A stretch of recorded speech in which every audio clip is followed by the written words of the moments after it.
All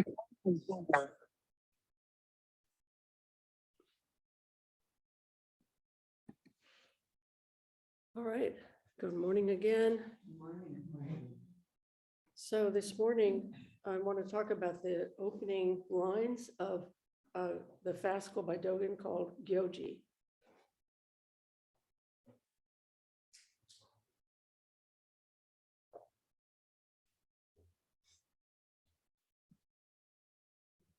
So Gyōji, a literal translation of Gyōji is pure conduct and observance of precepts. So Gyo means deeds, actions, or conduct, and G means to observance of the precepts. But the general meaning of this title is spiritual practice that is constant or endures or is continuously maintained.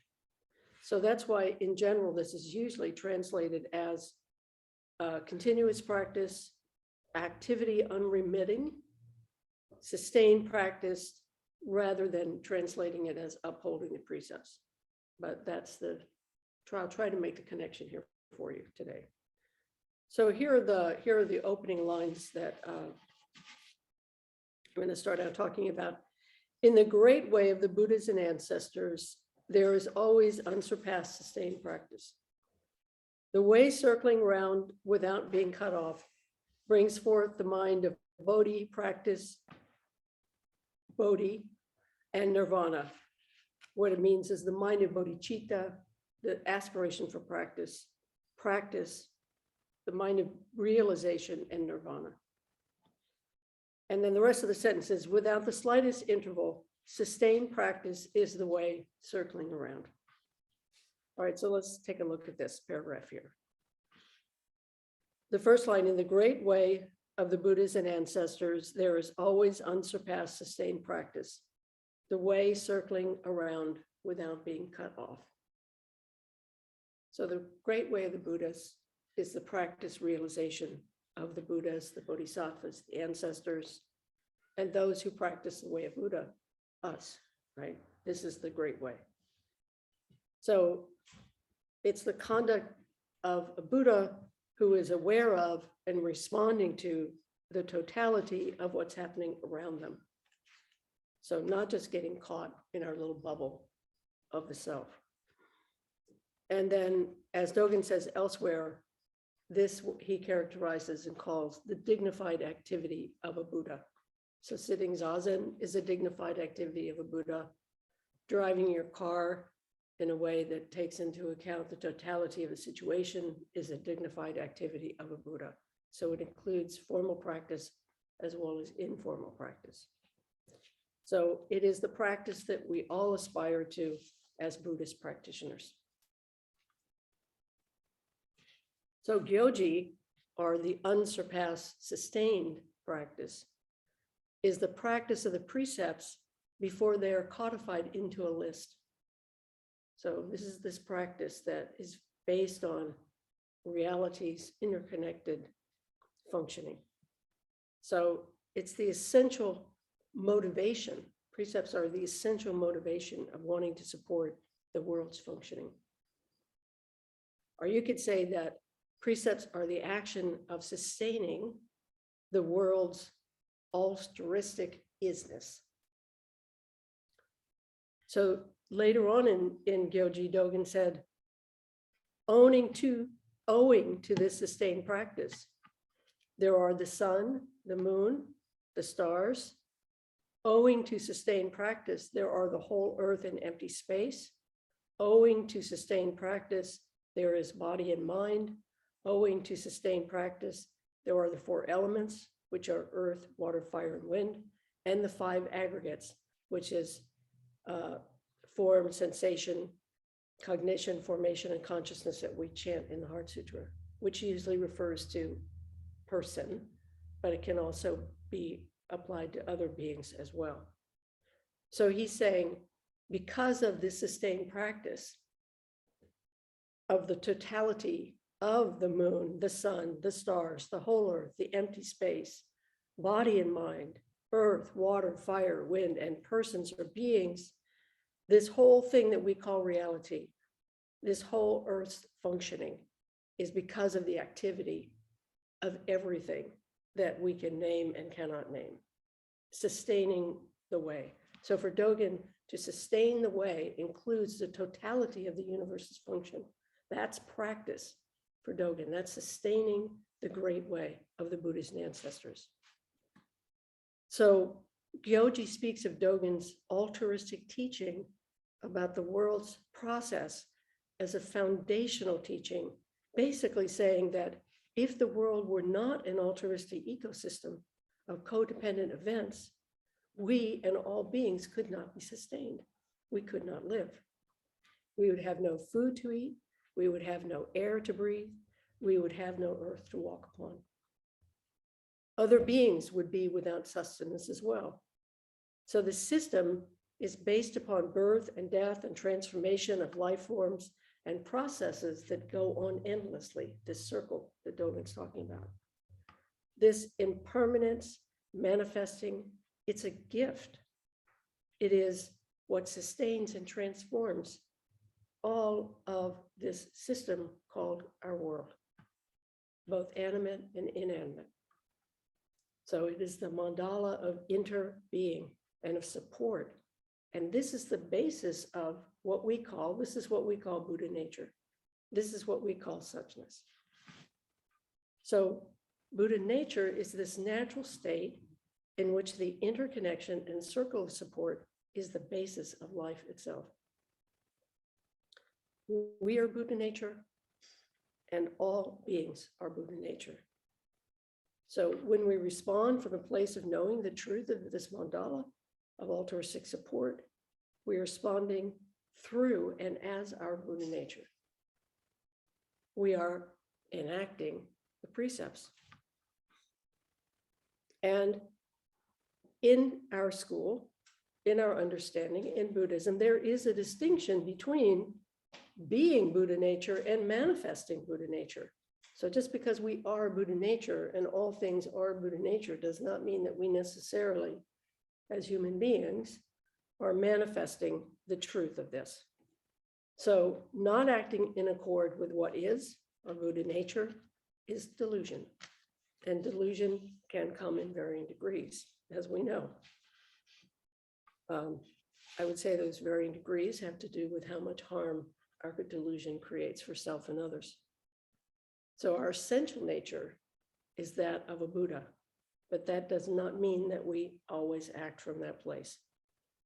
And unfortunately, we are afflicted with delusion and selfishness that blocks our ability to function and bring forth this natural state of Buddha-ness.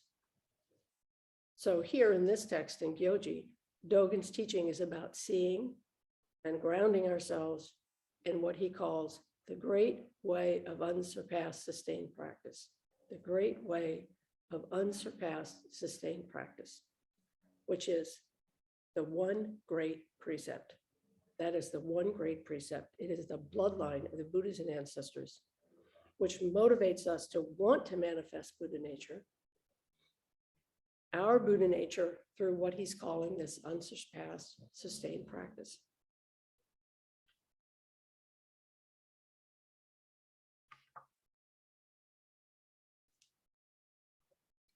This is what Dōgen says. He says, the way circling around without being cut off. This is the way circling around without being cut off.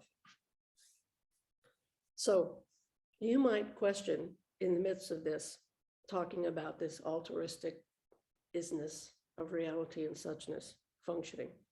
You might question the role of delusion, or what we might call evil. But for Dōgen, this is really not a question. The answer to this question, if you will, is, he says, is to sustain this unsurpassed sustained practice without being deterred by or defeated by what we perceive as delusion in the self or other. So he doesn't ask the question, why is there delusion? In Buddhism, we don't ask the question, why is there a delusion? What we ask is, how can I enact this great practice of sustaining the way for self and other. How do I do that practice? How do I enact and embody the Bodhisattva way? So Dōgen continues in the sentence, bringing forth the mind of Bodhi, which is bodhicitta, practice, realization, and nirvana, which is a phrase that he uses a lot in various fascicles in the Shobogenzo. Without the slightest interval, sustained practice is the way circling around. So Buddha's way, this way of Gyōji, is also translated as this continuous practice of all beings, including us and all beings, including the cup, the computer, everybody out there, hi guys on Zoom, everyone who is, all of us, right? Seen and unseen, named and unnamed. So this practice is happening throughout the world's time, space, being. It's happening non-sequentially, it's happening sequentially. It's manifesting the mind of Buddha.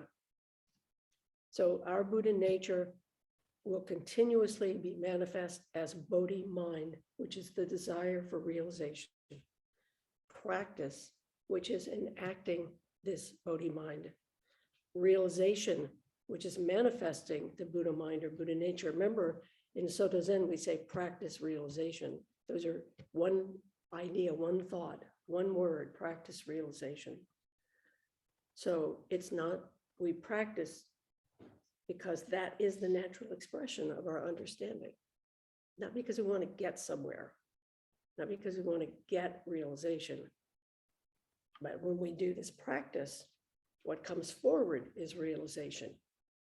So we don't have to worry about the realization part, worry about the practice part, and the realization part will take care of itself. So he says practice, realization, and thus living this life as nirvana are the life of realization. Dōgen says in Shoji that birth and death and nirvana, they're all the same. They're not, nirvana is not somewhere else. So he says all of this is like this great circle of life. It cannot be suppressed because it is just, as we say in Zen, things as they are, just isness, just how things are. So this is the foundational reality of life itself. Delusion is not fundamental in this understanding. For this reason, we do not want to get caught by the delusion of trying to eradicate delusion. We do not want to get caught in the delusion of trying to eradicate delusion. And what I mean by that is, if we get caught in this trying to eradicate delusion, then we may become angry or depressed, violent, punitive, controlling in these ways that we strive to try to respond to delusion. But this is not how we respond to delusion. And on a more practical level, we can march, we can vote, we can be activists in the face of delusion. We can be bodhisattvas in the face of delusion. But if we become caught by the delusion that we can make change by any means necessary, we will only perpetuate the very delusion that we strive to eradicate. So in the next line, Dōgen says, therefore, it is not something we force ourselves to do or that others force us to do. It is sustained practice that has never been defiled. The merit of the sustained practice maintains the self and maintains the other. Therefore, it is not something we force ourselves to do or that others force us to do. It is sustained practice that has never been defiled. So we don't force ourselves to do it, nor do others force us to do it. So what motivates us to practice? Why do we practice? I would say that Dōgen's teaching is that we are attracted to this practice, to the Bodhisattva's practice, because we intuitively understand that the world is Gyōji, that the world, our world, is this sustained, continuous practice, this continuous practice of the way. Some people might call this God. And some will say it is something else, but we say it is Buddha's way, our reality's manifestation. We see that this great process is essentially what sustains all of life. And that this sustained practice of all beings, of the sun, the moon, the stars, the earth, space, and all beings is not separate from us. It's the same. We are the same. We are not different. This little top to my thermos is practice. This top is engaged in sustained practice. We don't know what that is. But as I've said before, how do we relate to this little cup? How do we treat this little cup? How do we respect this cup? It's practice, both sustaining me or you, if it's your thermos. How do we take care of that? That is part of this great circle of sustaining life. So we want to connect with this great functioning. And when we are connected with that, we feel drawn to consciously sustaining the way of practice realization. So that is that we are not forcing ourselves to do this. And that others do not force us to do this. We can't be forced to do it. We can't force ourselves to do it. It's something deep inside us that is motivated to explore and manifest this basic goodness that we want to learn, we want to see, we want to manifest, and we want to perpetuate in our daily lives. Sometimes we get caught in the delusion of trying to eradicate our delusion by beating ourselves up because we're in delusion. And then he says, it is sustained practice that has never been defiled. So because this practice of continuously making the world is this interconnected, codependent arising, and because it is a perpetual mandala of becoming, transformation, it's something so basic that you cannot defile it. You cannot defile it through your delusion. Therefore, this is just truth in Buddhism. This is just things as they are. This is isness, the isness of reality's functioning. And then the next line of this is the merit of this sustained practice maintains the self and maintains others. So the merit of this practice sustains the self and maintains others. So this merit, value, excellence, virtue, and achievement of this practice, Gyōji, of the world's functioning, is what enables all of life, or the world throughout time and space, to enable it to keep going, to keep this circle going. Each single being, form, codependent arising, birth and death, is engaged in this activity. Whether we or they know it. In some ways, you can say, what is my function? Maybe I don't know what my function is. From this perspective, that function would not be the job that you have. So we say, in Buddhism, we say this deepest desire to engage the Bodhisattva way, to carry on this great precepts of the world functioning. But I would also say that on another level, I'm not sure that we know at all. But on this level of what we do know, we are being encouraged to carry on this practice. That's our practice. That's what we understand as our doing the Bodhisattva work. So this life force sustains us, it sustains others, and it sustains the totality of the mandala of life itself. So when after I wrote this, I thought to myself, remember the Lion King? Oh, holding up the little baby lion. So I went and looked up the lyrics of the Lion King. The sun rolling high through the sapphire sky keeps great and small on the endless round.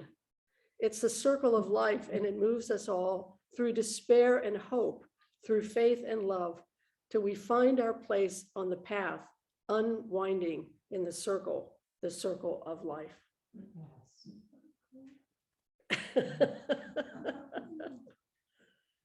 This circle of life, it moves us all through despair and hope, through faith and love, till we find our place on the path unwinding in the circle of life.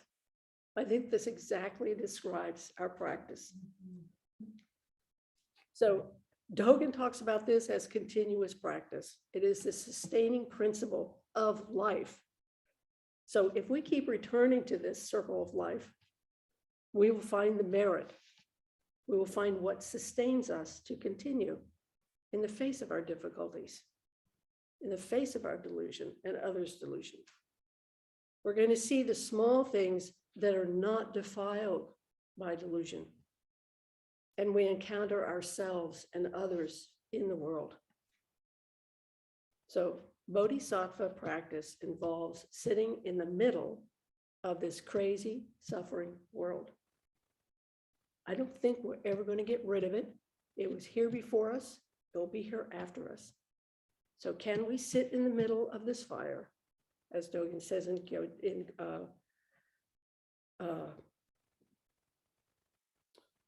the Flowers of Emptiness?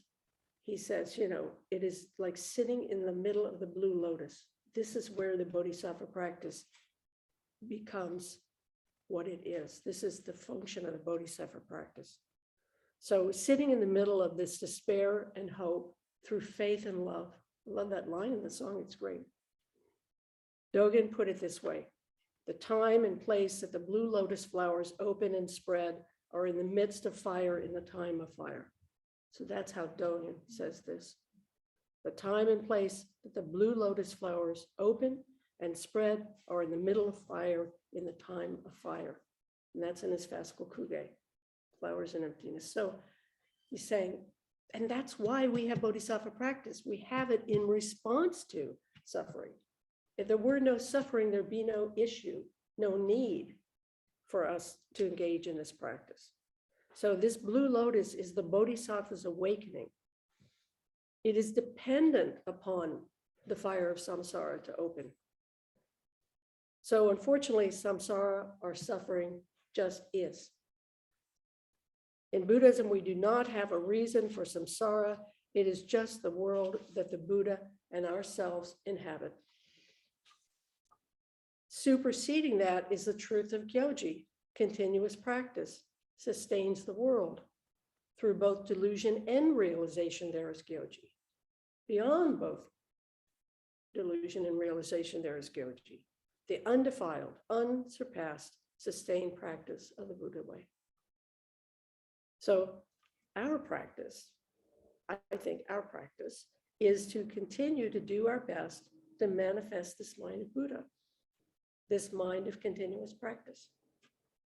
We sustain our own faith in this basic goodness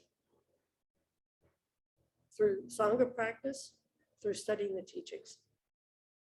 We also sustain our practice by taking strength from all the goodness of those around us. So we look for the goodness as well, not just the things that are a problem. In Poland and many other countries, there is a sustained effort to respond to the cries of the Ukrainians. This is manifest by giving food, weapons to fight back, shelter, giving hope, and showing compassion, and responding to delusional evil with its opposite, altruism, compassion. Essentially, it doesn't matter why we encounter delusion. What matters is how we respond to delusion.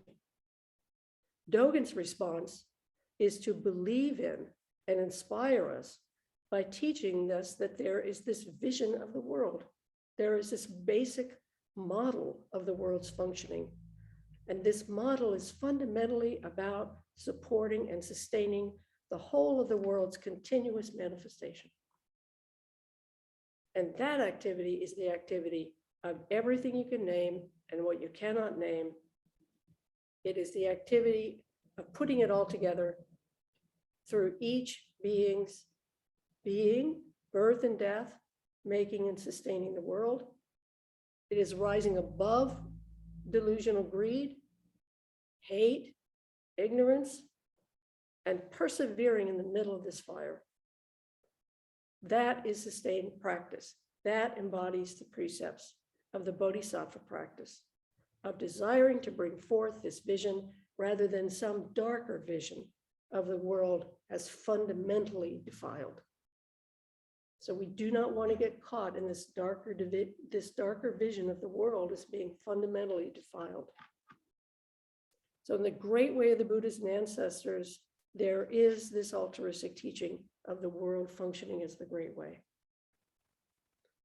not separate from the Bodhisattva's activity of illuminating delusion's darkness through practice. We want to illuminate this darkness through practice, our own darkness, and the darkness of what we see around us. This is the basis of why so many people have responded in so many ways to supporting the Ukrainians in this dark time. This is the daily act of kindness, the daily acts of generosity, and our desire to live in a peaceful world and to engage with this world. So nothing we do is too little, nothing is too great. It's all predicated upon each person's effort to continue as they can, as best they can, and do what they're able to do. So we don't have to do great, grandiose gestures. Just be nice at the supermarket. Just carry on in our daily lives as best we can through our own delusion and the delusion of others. Give each other space. As Suzuki Roshi said, we need a big pasture to roam around in. So when we do this, we don't need to worry about delusion. We don't need to worry about the why of delusion. So put your effort in sustaining one piece of the world, your piece of the world.